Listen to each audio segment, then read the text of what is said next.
Cedar sign on. Shifty work into the box. And across. It's in. Oh, it's Loho. It's a dream return.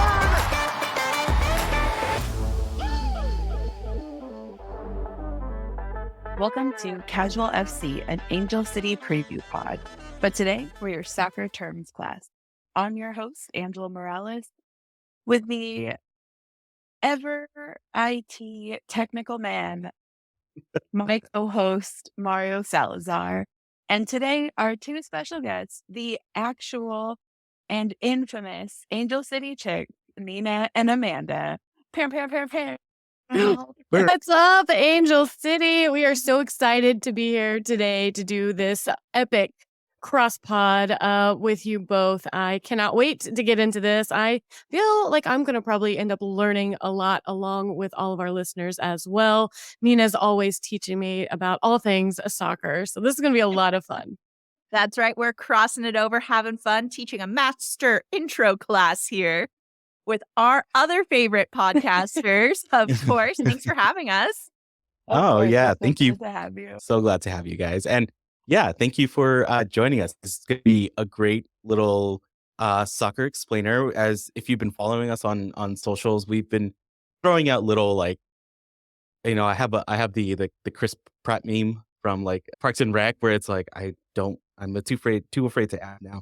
But you know, there's plenty of people that I meet in the stadium that are there for the first time, or are for the first time and watching soccer for the first time. So that's what gave me the idea of like, hey, we should probably do this like evergreen, you know, soccer terms, just to be like, you know, if you're embarrassed and you don't want to ask your friend to be like, what does this mean? You've got us to help you out, and then you can be full of knowledge when you go to those games or you watch it at the bar with your friends. Definitely. So like Mario said, this is for the newbies, the casual fans, and basically anybody who just wants to learn more about the nitty gritty. So when we're like any of the four of us are referring to any random soccer term that you're like, what? You can just come back to here. We're like your glossary. Yes, the glossary is a great thing. All right. Our last episode in this series of soccer terms, we're calling this one 103. I think we're going to we only have two real things to talk about on these, but we're going to delve a little deeper onto this. So hopefully you learned something. I know I will. The two requested things that I got when I was posting up, like, hey, what do you want to know about? Or what would you like explained?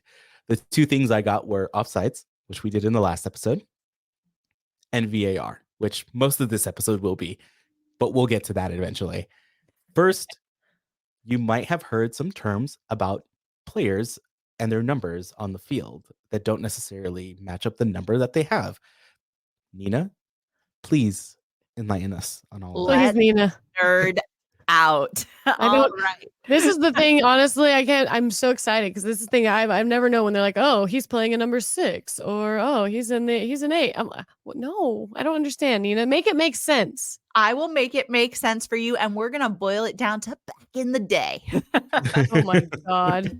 We're boiling this down to back in the day, because back when soccer started and it originated, the numbers on the back of the jersey thing, those actually correlated with something. It wasn't your birthday. It wasn't your favorite number. It wasn't your lucky number. It wasn't your mom's birthday. It had to do with what position do you play. And that has now transitioned into tactics. So the positions are all still numbered.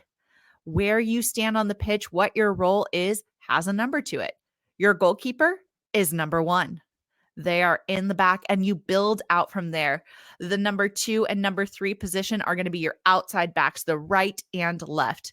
Then your 4 and 5s are your center backs. Your number 6 is your defensive midfielder, your defending mid, your holding mid. They're the ones who are going to really start a lot of these tactics. They're going to be able to hold the ball. They're going to have very technical, accurate passing styles. They're going to be strong in the air. That was kind of our Savannah McCaskill before she abandoned us and decided to join the dark and started hating her. Then you've also got your number 8.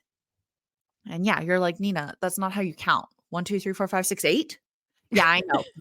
Calm down. We'll get there. Your number 8 is going to be your center midfielder. Amanda's favorite term, your midfielder in the center.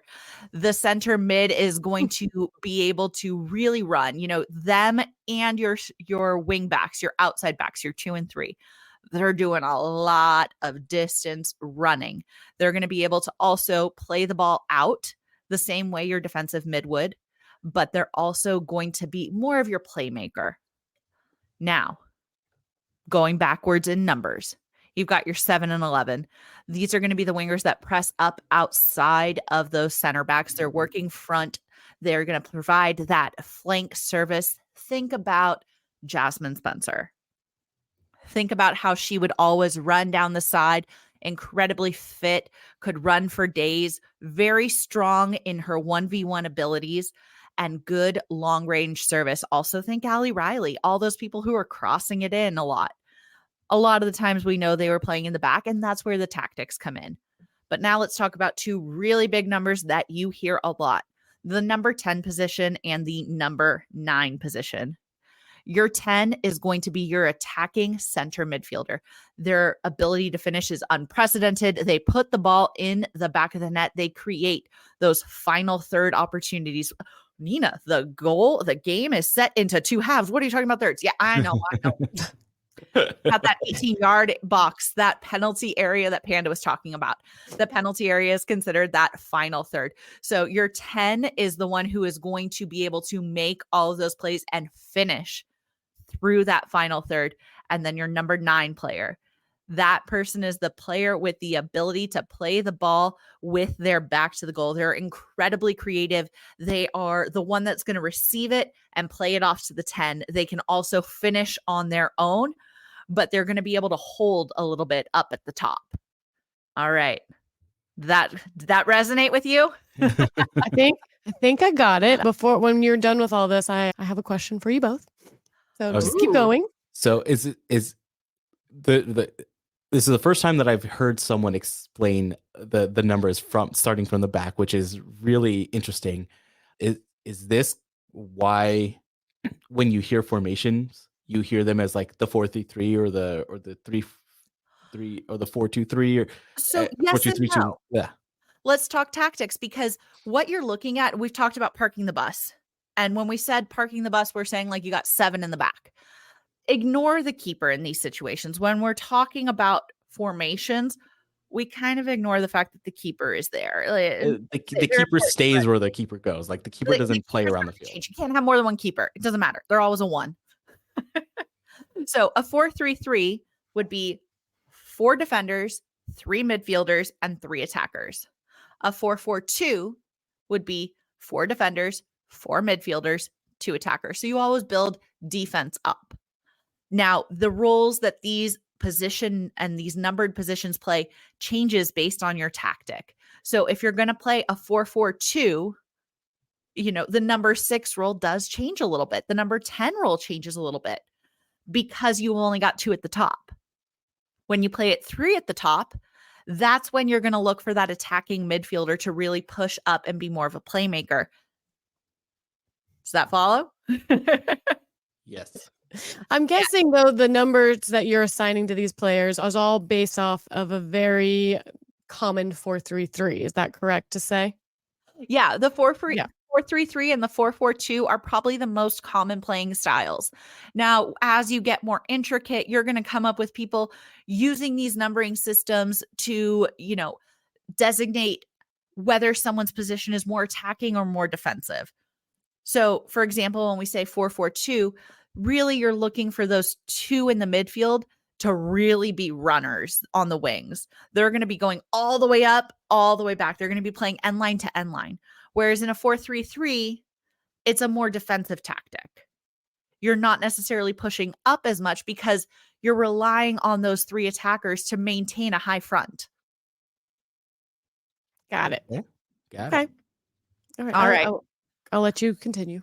Let's play for extra points. False Okay. 9. We'll start talking about, just kidding. False 9. False Not really. 9. So if you're playing in the number 9 position, remember you're playing very far forward. You're the top person. You're usually got your back to goal. You're able to turn on the ball, take on one-on-ones. You can finish, but you can also play the ball out. Now, if you're playing in that false 9, you are trying to lure and stretch the defense. You're going to drop as deep as possible so that you can stretch out your teams to avoid that offside call potentially by luring their defense back. You're going to overload the opponent's midfield. So that way you can really truly play with space. Because remember, in soccer, you've got a limited amount of space and you're trying to make a lot of things happen. And a lot of people are good runners, unlike myself. They're training with Panda on the weekends for her marathon and they're going to cover ground. So by stretching the field, we're able to make more things happen. So when you got a false 9, you have somebody who's not necessarily in the 9 position and they're playing as deep as possible to stretch that field. My goodness. So much. So confusing sometimes, but you make it a lot easier, Nina. So thankful for that. My question for you is I think it helps if people have maybe faces with numbers. So my question to you is, are there any other players that you feel like fit their number roles that you're like, they're definitely playing, that position as they should? Like, I mean, take like Alyssa Thompson. You said you consider her what, like an 11? I consider her like a 10. A 10? Yeah, You think she her can the go 10? those strong one-on-ones. There is one person I never want to see in a one-on-one situation. And her name is Alyssa Thompson. Yeah. Because I will get nutmegged every time. Interesting. Okay. Well, just, like I said, just some food for thought, just trying to connect, these players, these numbers and all of this information with actual players and how they play. And, you did that really well in your explanation of it by, talking about Jasmine Spencer, by talking about Savannah McCaskill when she was with us. And then I think another name that you always mention a lot is Danny Weatherholt. Ooh, I love me some Danny. What do you consider her position on the team? Oh, okay. So one of the reasons I love Danny Weatherholt and I go off the deep end on her is because she is a very strong holding midfielder, which is a position I haven't necessarily mentioned. So holding midfielders can be considered defensive midfielders, but they are players that are able to see the play and to avoid having the ball taken away from them. They are going to wait until everyone gets in position and then they're going to drop it on a dime to the correct person. So she would be considered somewhere between a 6 and an 8.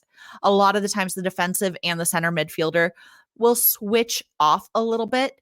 You will also have your 10, your attacking midfielder, but Danny would be a solid 6 or 8, usually an 8, because she's not dropping back to defend as much. She's playing a little higher forward, kind of like if you're doing AYSO, you think like a sweeper versus a center back. There's someone who can take the ball, but she's also going to be kind of a playmaker in that middle role. So you really count on them to be kind of your first line of defense, but also your first moment for attack. I love that. And yeah, I do love Danny Weatherholt. I hate that she had such a controversial play at the very first game at home last season. It was her alleged foul that called back that goal from Junendo, which to this day I will die on a hill that we will all die on that hill. I will die on that hill that wasn't a foul. And that kind of brings me right into the topic that I wanted to bring up next. The big one. We're going to talk a little bit about VAR. Can we womp that? Oh, I think that one's more appropriate.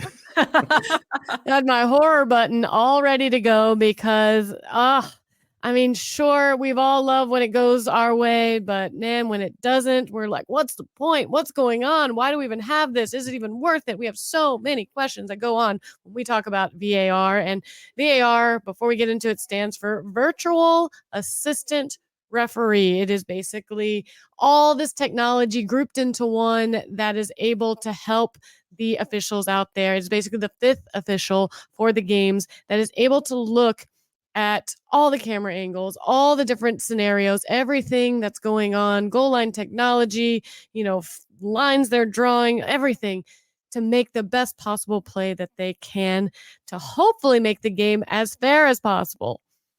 Now, let's remember, every law of the game is still in the opinion of the referee. So VAR is a referee behind a screen. They're the one that gets to sit there and look at all the technology. But all they can do, because they are an assistant referee, is make an advisal to the center ref. Yes, the center ref is the final word. The center ref can say, no, I'm not going to go take a look at that. Which, man, does that spark some controversy? I don't know how many times. It can get crazy in a game when we're just like, why wouldn't you look at that? It's almost like they're only given like an allocation of looksies, and they're like, I don't want to waste my looksee on this. And I don't understand. Like, you have it, why don't you use it? So, they're doing this. They're trying to look for those clear and obvious errors. They're looking for those serious Say that one more time, misincidents. because that is the most important phrase when we talk about VAR. And also the this most is the one you confusing. hear over and over and over and over and over and over and over again. Oh, it's already so glad I have wine on this pod right now for this segment alone. Yes. So, But we're looking for clear and obvious. That's the catchphrase of VAR. well, yeah. Clear And at the and end of the obvious. day, this is where it gets a little tricky because you call it on the field this way. VAR has to be clear and obvious that it is or isn't that. And then if they don't call it, like it, And then they spend like 5 Oh. minutes reviewing it. And it's like, look, if you spent 5 minutes reviewing this, it it wasn't wasn't clear and obvious, right? They should get like a 30-second countdown. If you don't know, you don't have a definitive answer in 30 Yes. seconds, then the original call stands. Yes. Oh, And there Yes. should be like a horn that goes off and a countdown in the stadium. Wouldn't that make it Okay. dramatic? so can we talk about one thing that's going to be new? I don't know if it's all leagues next year, but at least I know MLS has agreed to this. Next year, all VAR calls are going to be announced in the stadiums. Just like the World Cup. Just like the World Cup, yeah. Yeah. I love that.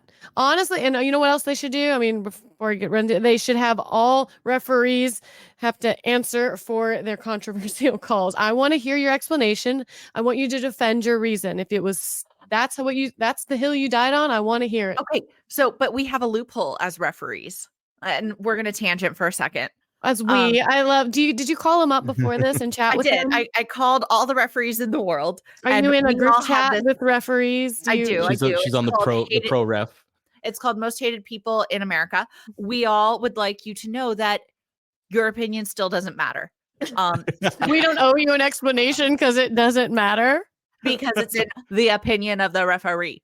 So your opinion, your thoughts on the match don't matter. And you know what the best yellow card for a referee is? What? Unsportsmanlike behavior. Or They have dissent. a generic yellow card for, I just didn't like that. We can just give you a yellow card and say, yeah, it's unsportsmanlike behavior. We even call it USB. There is an acronym for it. You write it down, USB. Yeah. No. Sportsmanship. Net. Yellow card. Bip. Done. Sorry, I don't mean to digress and go backwards. I should have asked this earlier. What are they writing when they write? Oh yeah, you're what do they tracking. write? You have to write down the minute, the player's number, and the offense that occurred. So when they open up their little booklet, and I'll bring you guys one. I have them in my closet over here. Of course you do. So I thought he was just like opening it and being like, "Oh, taco sounds good." I thought he was like writing like an angry face meme, like this guy's totally getting sent, like no, dog poo there's on an his actual doorstep. grid. It's a printout paper that you get. You buy booklets of these and you stick a new one in each time.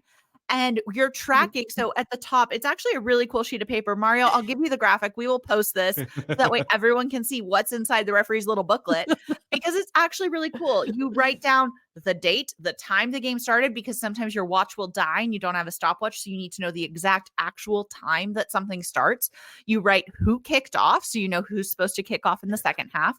You write so archaic. I'm so sorry. who the away team is. You write who the captain of each team is and their number. So you know who you're supposed to talk to on each team.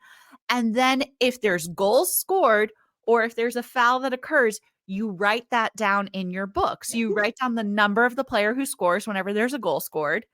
You write down sometimes substitutions, but you also track yellow and red cards. So you'll write down the number of the player and what the offense was. Don't they just have like a statistician for that stuff? Like every other sport? There's a fourth official on the side. They do, but the referee also tracks that themselves. So let's remember, like, not every country is as advanced. So the training we give to referees has to be able to transcend countries and VAR abilities. So the training from FIFA is you track this. It's the job of the referee. So you can consult with your assistant referees. You can consult with your fourth official. But what the center referee writes down is gold. So they write down, I'm giving a foul to Amanda who's wearing number 12 or 32, and I'm giving it to her for tripping. You write it down, and that goes into the official log. You need to know why you gave them a card. You have to. I'm be giving able it to her defend because she yourself. gave me an angry face. She's got stupid hair. Going back to the original tangent, we have as referees this universal term for, I don't want to really explain why I gave you the card, so I'm just going to put down it's unsportsmanlike behavior. I didn't like what you'd said. Your mama this, your mama that. Like, I'm just going to pretend going forward that they write number 10, really smelly breath. Number 4, I didn't like the way his hair was colored. I just want to pretend. I just want to pretend that they're writing funny things or just like caricatures, like a little stick figure, angry face man. Like that's what I want to think, just because like really simple, like emotional stick right. figures. Something very simple, like not even like professional. Like if you got a hold of the book, you would think that like a kindergartner actually wrote it. That's what I want. There's just pre-printed emojis where you just circle the one that you felt like. How 1 to 10, how much did this call hurt you? I'm still mad at both of you right now. Can the fans have that too? Yes. How much did the ref hurt you in this game? All right. So let's go forward real quick. I didn't mean to go off on that tangent, but I was like, I meant to ask this earlier. Like, what are they writing in there? But now I regret asking that question. I like my idea better. All right. Let's talk about with VAR. There are only certain things that are reviewable. They can't just go back and just say, I just want to take a look at this, because I can. But we like to think that they should be able to, because there are definitely things that we see sometimes with our own eyes where we're like, oh my God, that was so obvious. Like, can't you go back and take a look at that? Because that could have affected everything. But they can only review the following incidents: goal or no goal, penalty, no penalty, a direct card that is given or missed, and also second yellow cards are not actually reviewable. So a second yellow card that does end up being a red is not. So direct red card is somebody who literally they pulled out the card and said, this is you. Like there's no yellow before that. And they can go back and VAR that if it was given, or if they think something was missed, that is a direct red card. They can go back and review that. Also, mistaken identity. If the wrong player is issued a card for a foul, they can go back and review that. However, if a play does not fall into one of the 4 above categories, it is not eligible for VAR. So that's why sometimes when we're angry about things happening and we're like, in the stands, right, why didn't they review that? Why can't they take a look at it? Well, that's because there are actually rules involved in what you can go back and review, which is fine and dandy, but I also wonder why they just can't. Like, do they run out of tape?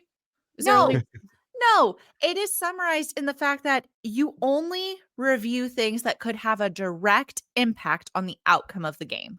Gives me a direct impact on my emotions. And you're right. In that sense, it can kill a team's momentum. It can advance a team's momentum. So in that sense, yes, mentally it can affect the game. But what VAR has decided and what the Referee Association has decided and what FIFA has decided and what the NWSL has decided is we are only reviewing things that affect the score line. Really? Yes. Yeah. But I mean, come on. Clear. I'm still hung up on clear and obvious. So, okay. Well, to move on with those things that are reviewable, how does it work? What does it work? Is it? That's another question. But when they review one of these 4 things, how does it work? So here's a step-by-step process taken directly from NWSL, and they actually have a VAR 101 page. So this is what happens. Referee on the field makes a decision, right?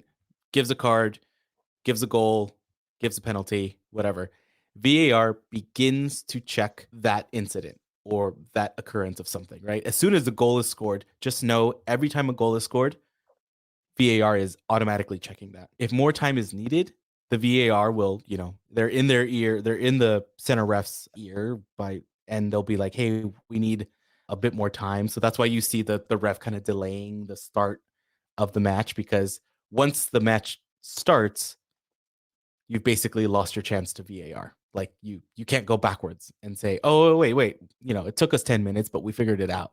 Like, no. Clear and obvious. Yeah, clear and clear and obvious. Yes. Okay. VAR will be the one that determines the clear and obvious thing. And I mean, there's been games where there's been like a 5-minute delay because of VAR, and it's just, if it took that long, it's not clear and obvious. Just move on. That's one of the arguments against VAR is you're slowing the game and you're taking the power away from the center ref, the ref who's supposed to be the judge, basically the judge and jury on the field. And executioner of goals. And executioner. But now you have this other official that gets to weigh in. Again, like Nina said, center ref is the last determining factor. Doesn't matter what VAR actually says. If the center ref still doesn't agree with it, they can stick with what they have. So yeah, it has to be a clear and obvious error for them to turn back a decision. If VAR recommends a review, you'll see the ref on the field. You'll see them do a little like TV signal, basically like what you would do to your like friends or your spouse or something, to be like, you want to watch TV tonight? A little box with your fingers. So you'll see the ref make that little gesture. It's kind of the signal to everybody that, hey, the reason I'm running off the field is I'm going to go check out the VAR. I'm not just ditching He doesn't the have game. to use the restroom. Yeah. Pause. The one time they pause, they're like, I got to use the restroom. Sorry. So they're going off to the side. There is a screen. There's an official VAR monitor where the ref will go, and the VAR, wherever they're stationed at, whatever booth they're in, will replay the incident for the center ref to make their decision whether to stick with the call that they originally had or to change their call if it was clear and obvious. But then you see them, the times where you do get to see the VAR check, you see them like speed up, slow down, and then they do a VAR breakdown, not for every play, but for some key plays on the Pro Ref website. There's a VAR breakdown where you hear the conversation between the center ref and the VAR. Mario, you just hit on Nina. And I have a boyfriend. You just hit on Nina. You are a married man, sir. I saw what just happened in her when you said that. Oh my God. Oh my God, JR. The flush. That's a public forum. Did you know this existed, Nina? No, but I know what I'm doing now. Oh my God. I won't call you for like 4 hours. Nina was going to nap after this, but nope. At least. Nope, she might nap after. Oh my God. Mario, you are a married man. I have a boyfriend. Oh, 8 years together. You're going to say stuff like that? Yeah. And guess what? You actually hear the conversation on both sides. And sometimes it's hilarious because you hear them say like, play it again. Now, half speed, quarter speed. Why do you need to review something at quarter speed in slow motion to be like, was that clear and obvious? Amanda, I can't go out tonight. Great. Our night is ruined. Nina's staying home with her VAR. She's going to spend all night reviewing like 2023 VAR decisions. Send her the link. I'm literally like flushed. Wow. Anyways, okay. So go for it. After the ref is looking at the monitor and makes their decision, they will come back out on the field and they will declare their final decision. Usually, it's by hand gesture of like, okay, if the goal was a goal, they'll do the goal gesture. If they say they're taking it back, they'll point back towards the goal. You'll see what the referee does. Or a penalty right at the spot. Yeah. When they do that. When they do the big point in the like they do whistle. The point. Yeah. You think they work on that? You think they stretch beforehand and are like, all right, work on it. And they're doing it in the mirror at home when they're psyching themselves up. You actually get evaluated on the accuracy of your calls and whether or not you're hitting your angles correctly. Angles? There's angles? Yeah, because like especially with like the assistant referee, like whether it's a straight up flag or 45 degrees or straight out. Oh. Or close to I did not know that. Yeah, I'm gonna go away now. Your nerd is Yes. showing through, Nina. I'm sorry. Yeah, no, you get judged on the accuracy and the precision of your signaling. Do they have referee Olympics? I'm leaving you. Oh God, if there were, that'd be amazing. I'm leaving you Oh. both. That'd be amazing. Okay, so Anyways. this is what's supposed to happen in the stadium. I want to say I've been to almost every single match at BMO, and I don't really remember this ever happening. So hopefully this is more of a 2024 thing. Mm-hmm. There's supposed to be a graphic on the video screens to indicate there is a VAR check happening. Mhm. That's why play hasn't started yet. There's a VAR review, and there's supposed to be a description of what's being reviewed. So either a goal check, Or a offside. penalty check.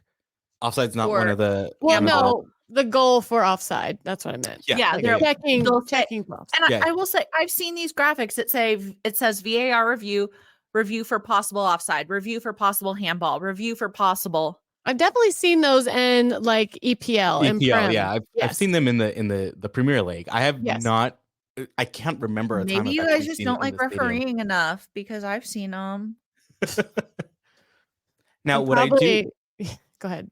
what I do want is the refs to, NFL style, the way they were doing it in the World Cup was just announce it verbally, like, Yeah. reviewing for offside. My decision stands. Keep going, or whatever. But like, it's frustrating when you're a fan in the stadium and you now you have no idea what's going on. Yeah. Well, I mean, I'm glad that's going to change for this upcoming season, at least for the MLS. I don't know why that would be so different. I mean, if the Women's World Cup really kind of like spearheaded that, I don't know why that can't trickle down to the NWSL. So kind of curious to see where that does go, because it would be nice. I mean, I love that with NFL. I mean, when they're like, hey, number 40, offside, 5-yard penalty. Yeah, it's great. So we'll see. So VAR. Geez. Okay, so I did have a question of what everyone's opinions on it was, but I'm pretty sure we got all of our opinions throughout this explainer.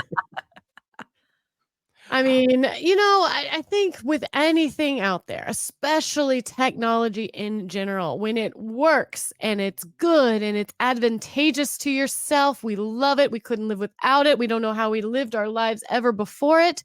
But when it messes up and it starts like not working or it doesn't go the way you want it to, then you're like, throw the whole thing away. We can do this without you. So I think it's wishy-washy. It's definitely one way or the other. I mean, I can't say I'm all in or all out. I think that definitely has helped us in the past. Definitely.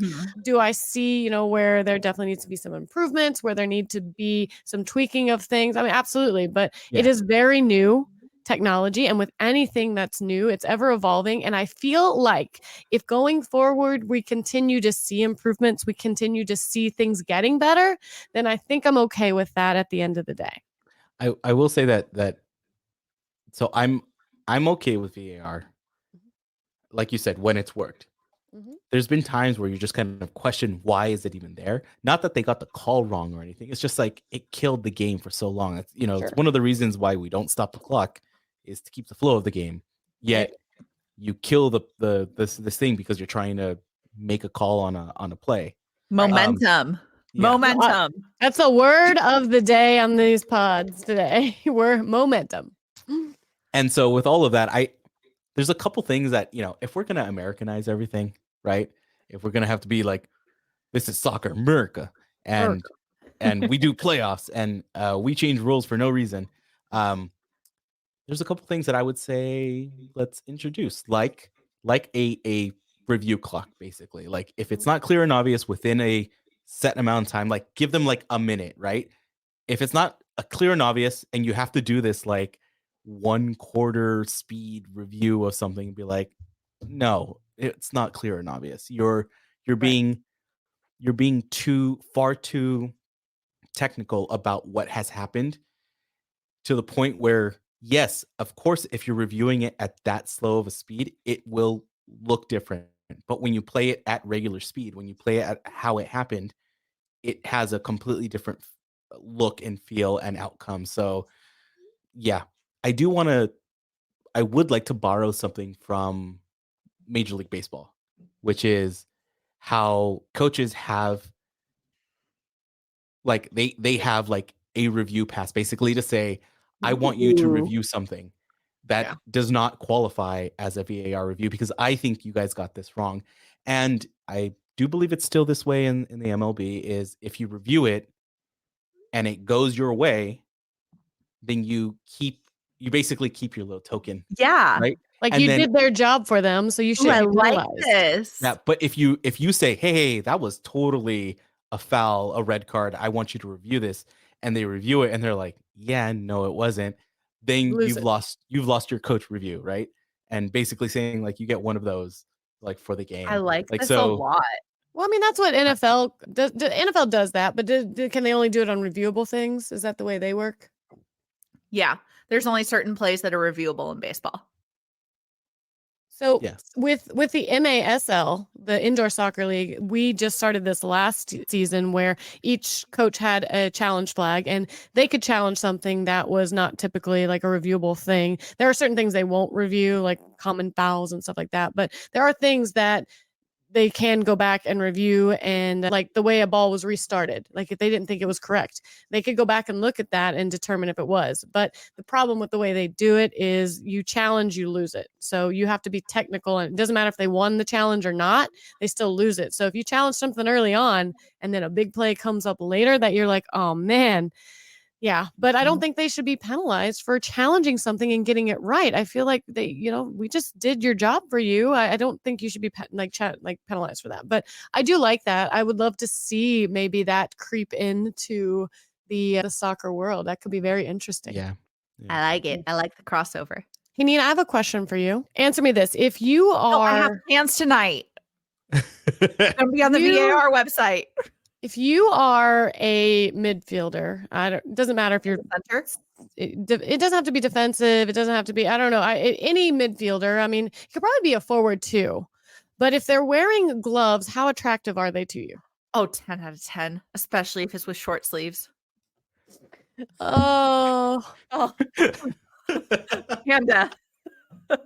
I know. Telling the world my secrets.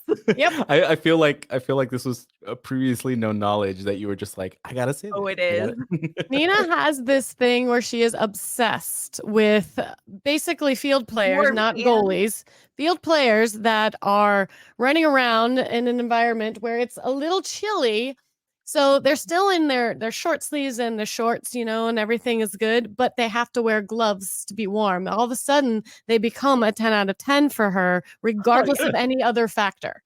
Yep. Now, do the gloves have to match? Do they have to like be coordinated? I think Preferably black gloves. Black Black gloves. gloves. She said it with me. I know. I know. And I feel like there are notoriously players out there that embody this. And Aguero. Sergio Aguero is one of them who always has gloves on. And I don't know if that just makes him very sensitive or what, but I just thought I would ask Nina that last. I blushed twice on this podcast now. She loves gloves and stats, guys. Come on. There's a quick way to my heart. There you go. If you Now need you to- all know. If you need to get something for Christmas for Nina, you get her a stats book and some gloves. Well, a picture of someone wearing them who's A playing picture soccer. of picture. Yes, that's it. That's all. All right. Sorry, I had to throw that last one in there. I thought it was appropriate considering the angle we were taking. I would say though, like defenders with gloves is probably better than a forward with gloves. Like position matters. Doesn't it?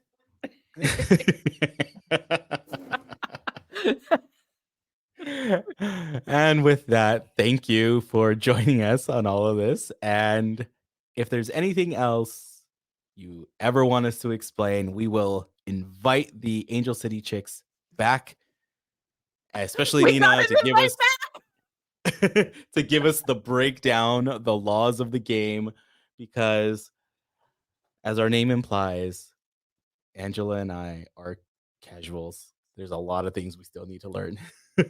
Oh. And Panda might be in our boat Yeah, here I'm of like certainly there's a part lot of of that. stuff there's a I'm lot of stuff learning we gotta so learn. much. I'll probably only know a little bit more at the end of the day because I do a podcast with Nina. So by default, I have absorbed some of her knowledge, and I'm very thankful for that. No, I think every level of soccer fandom, knowledge is important. We all start our journey on the soccer deep dive somewhere. And, where some people deep dive into players and teams, I deep dive into nerd stuff. I love me some stats. I love the laws of the game. So We love that every you love level it is too. important. That is not a book I want to read. So thank you for Nina's version of all of that. I really appreciate it. And I'm sure I everyone wanna out get it for there. Christmas every year. Thank you. Every day is Christmas with you, Nina. Aw. Make you blush 3 times. Yeah. Okay, good. All right. Well, thank you for having us on so much. This has been such a blast. Hopefully we do this again. I hope to hear everybody's thoughts on this and if there's anything they would like to see us collab on in the future, that would be a lot of fun. I mean, yeah, I thought it went really well. And like Let us know. Yeah. I want to post tease something right now because we've already put out the invitation. Angela is going to be attending the NWSL draft where Panda and I are at the soccer convention in Anaheim, which is going to happen, 3 days from recording time right now. So this will be long before this episode actually airs, but there is definitely more cross-podding to happen and occur and be launched. And we are just so happy that our Angel City pod fam is growing so immensely. It's all about supporting each other. And I think that's one of the amazing things, especially with when women's soccer is this community. We all care and love for each other and we want to see each other grow and be successful. And I just love that we get to do this. Yeah, absolutely. It's fun. So thank you, both of you, for being here. And we will catch everyone on the next one. And sounds good. Cut to the other stuff, and there we go. Hey. Thank you both.